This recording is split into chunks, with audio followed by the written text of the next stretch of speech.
Hi, everybody. After getting a few emails from folks about being nervous and a little anxious about public speaking, I thought I'd put together a quick video or PowerPoint presentation with my voiceover, rather, um, up to give you some suggestions on how to deal with things before your speech that will help you deal with anxiety when you get up to present your speech. And so these are just a few tips, things that you can do beforehand that will hopefully help ease some of your anxiety if that's what you're feeling before your presentation. As the Seinfeld quote here indicates, a number of studies find that public speaking is the number one fear, and death is actually number two. So I mention this to just point out to you that it's absolutely normal to feel anxiety and to be scared of public speaking, but that, as I've already told a few of you over email, the fear of public speaking is often a fear of the unknown because we're asked to stand up, sort of put ourselves out there personally without having any kind of official training or formal training to help us do a good job at our presentation. So this class, its readings, its assignments are going to help you fill in that big gap of unknown so that you know a lot of important information about how to create and present effective presentations, and hopefully that will lessen some of your anxiety. So just remember, you're not alone. The vast majority of people do not eagerly await their next opportunity to speak publicly, and that's okay. We're going to do things in this class that are going to help you feel better, and hopefully by the end of the class you'll feel a lot less anxiety when you get up to present something. One of the things you can do ahead of time to help ease your anxiety is to be really careful about what topics you choose. You have some freedom in this class to choose topics, and so I strongly encourage you to choose topics that you care about. Choosing something that you care about, that you're interested in, that you're excited about, is going to help you be motivated to prepare ahead of time, to do good research, to practice, and to present that information well. So if you choose a topic that you don't particularly care about, you think might be easy, but it doesn't really excite you, all of that emotion is going to come out in your speech and probably even in your preparation for the speech.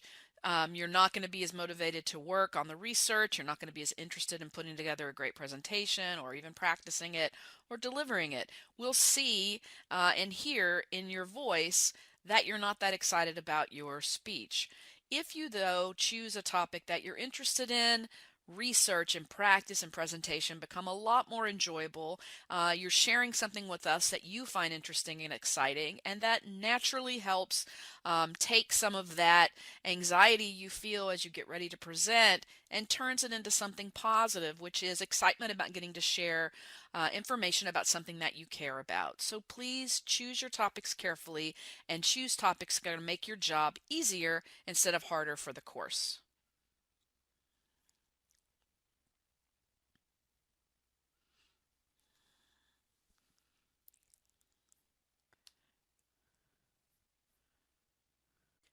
Another thing you can do to help you feel a little bit better when you get up to speak is plan thoroughly.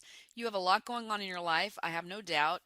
This probably isn't the only class you're taking. Even if it is, you may have family, work responsibilities, and so you need to make sure that you plan preparation and practice appropriately. Give yourself plenty of time to do research so that it's not something you're forced to try to do in a small amount of time. It's something you can take your time at, enjoy doing, and that's going to make you more interested in practicing because you're will have done good research and you'll have things that you will hopefully be excited to share that's going to help that presentation be better.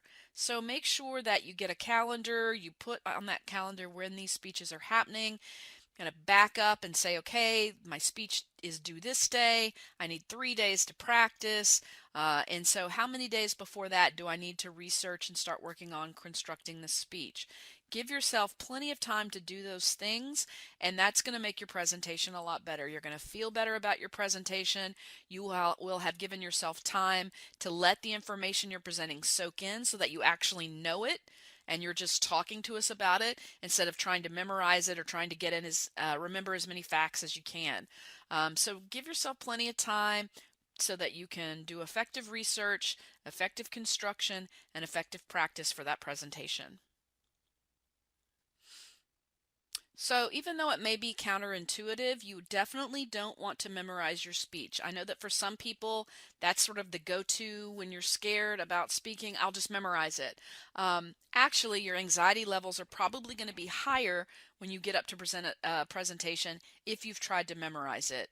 It's also incredibly difficult. If you can think back to high school, we had to memorize a sonnet or a poem, you can probably remember how long that took and how painstaking that process was. Can you imagine trying to do that for something that's 8 to 10 minutes long? That's going to be so anxiety producing and so hard and take up so much more time than just learning to speak extemporaneously. It's also the case that unless you're planning on being an actor, you're not going to be asked to memorize any kind of presentation. So why work on a skill that you're not going to be asked to use in your lifetime? Instead, work on extemporaneous delivery. Practice the way that I talked to you about practicing in the last video and learn a skill that you're going to need your entire life. I know, again, that when you're scared, one of the go-to responses is, I'm just going to memorize it. But we will absolutely know if you've memorized something. Unless you're a great actor, it's easy to tell that someone's memorized a speech, and it doesn't help your ethos. It doesn't help your grade. You need to learn to speak extemporaneously in this class using that keyword and phrase outline I talked about earlier. So don't memorize. Work on extemporaneous delivery from day one in here.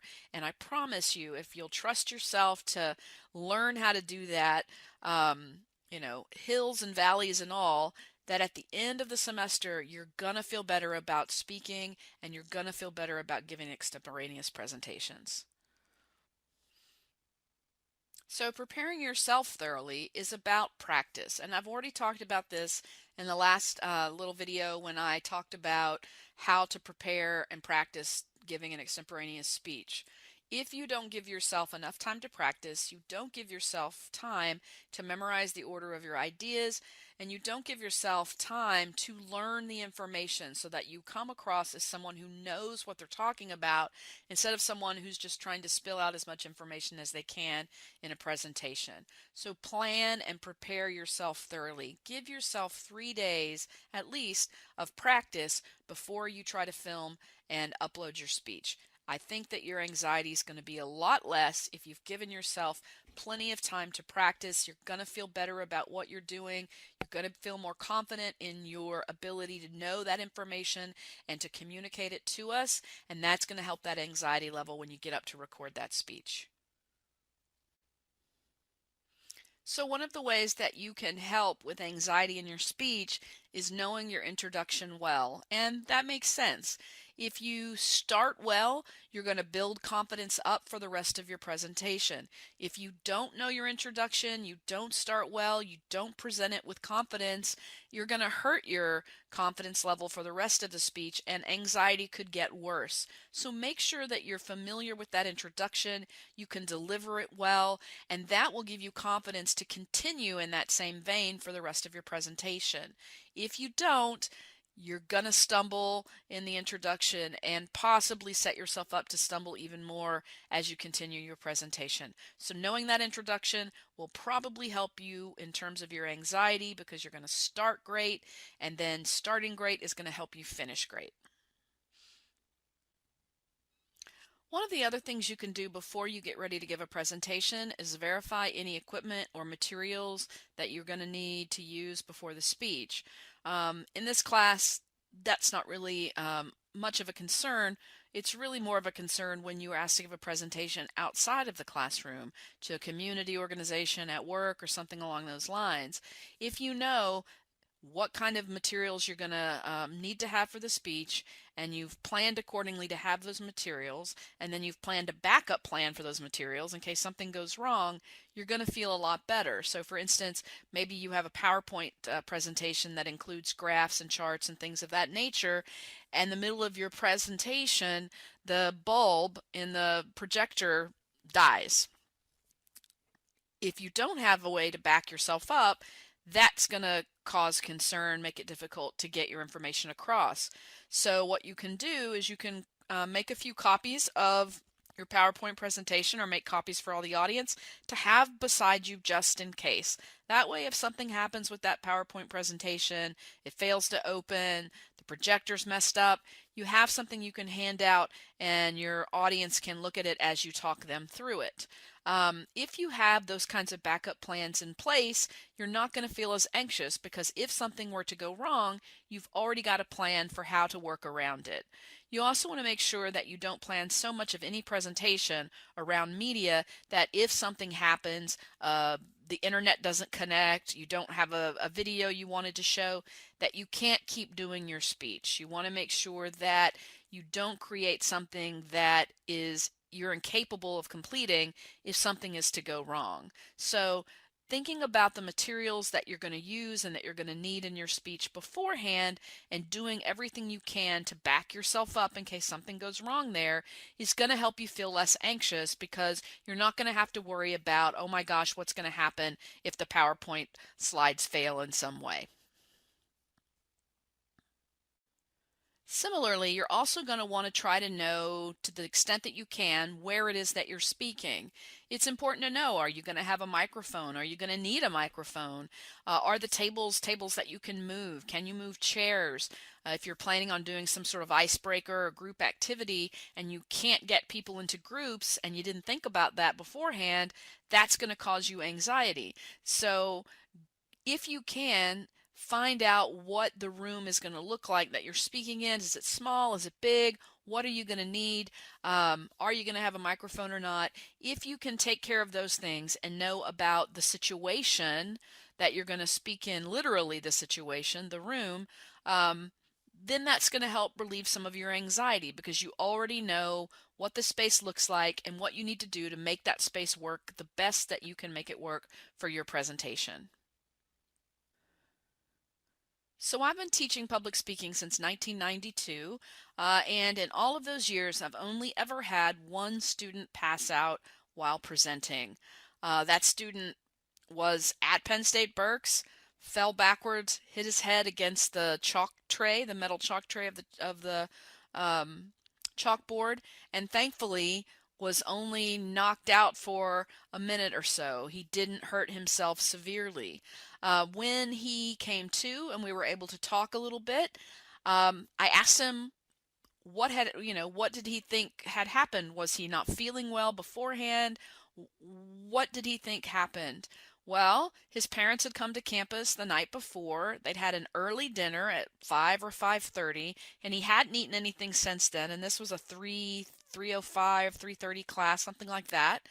Um, he had stayed up late practicing his speech because he'd put that off, and so he'd gotten very little sleep, and he hadn't been hydrated that day. So he had very little sleep, he had no food in his stomach, and he hadn't hydrated himself properly. When he stood up to give his speech, and all of that energy and adrenaline hit him, as it normally does for those of us when we get up and speak, his body couldn't handle it and just shut down. So one of the things you want to make sure that you do is take good care of yourself. Make sure that you've gotten plenty of water, plenty of sleep, and the food that you need to give your body the energy it needs to take in that adrenaline and use it positively instead of shutting down. So make sure that you take good care of yourself before any presentation because when you take care of your body's going to take care of you.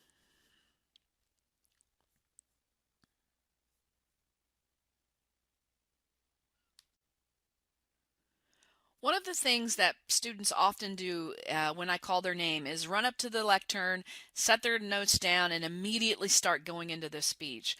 That actually doesn't help in terms of your anxiety.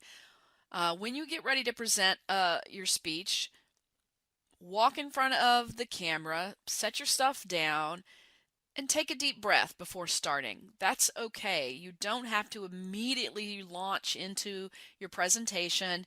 Just give yourself a second to be in that space, take a deep breath, and then start your presentation. Give yourself a chance to be used to where you're standing and how you're feeling, and then go begin that presentation. You don't have to launch immediately, and taking in that deep breath will help calm you down and, of course, then help a little bit with anxiety. So dress is one of those things that you have to make decisions about. As was noted in the outline that I sent yesterday or the day before, You definitely don't want to present your speeches in here in your pajamas just because you're not in front of the classroom.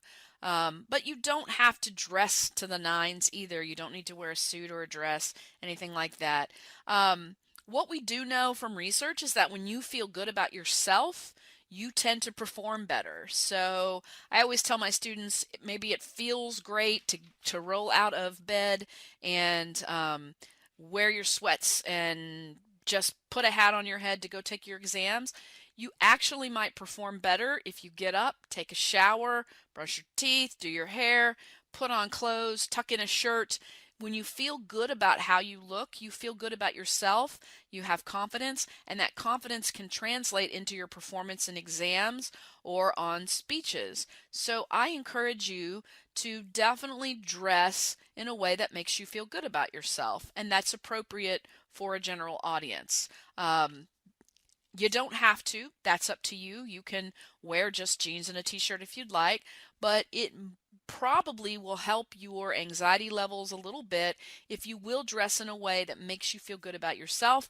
That confidence is going to come out in your performance, and you're going to feel better about yourself as you're giving your presentation. One of the things you definitely want to do in this course is be kind to yourself. Understand that you may hear every little vocalized pause, the ums and the ahs, that are a normal part of everyday conversation, and we probably won't hear them. If you do a lot of umming and ahhing through your speech, it's probably because you haven't prepared, and yeah, we'll notice that. But if you are just getting up and you are presenting information in a conversational style, which is what you want to do, some of those natural ums and ahs and pauses that we use to communicate turn taking in our natural conversation will probably come up to the lectern with you, and that's okay. We usually won't hear them as long as they're not excessive. So remember that everything you hear and you feel, maybe your fingers are shaking a little bit, we probably don't hear and feel or see those things. And so don't be as hard on yourself as students tend to be.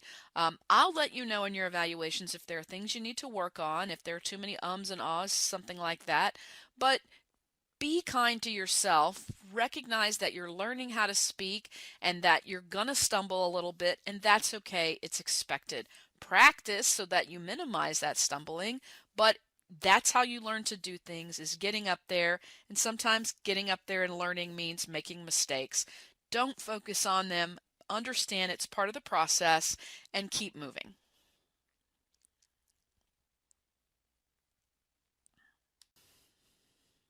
Like I just said, small little mistakes are part of presentations. I don't think anybody's ever given a perfect speech, certainly never given a perfect lecture.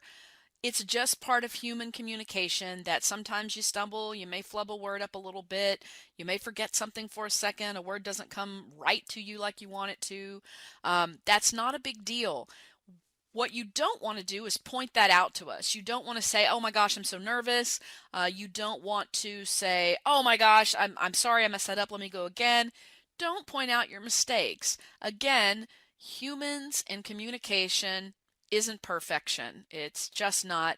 And so you're going to stumble every once in a while. You're going to flub something up. No big deal. Just keep moving.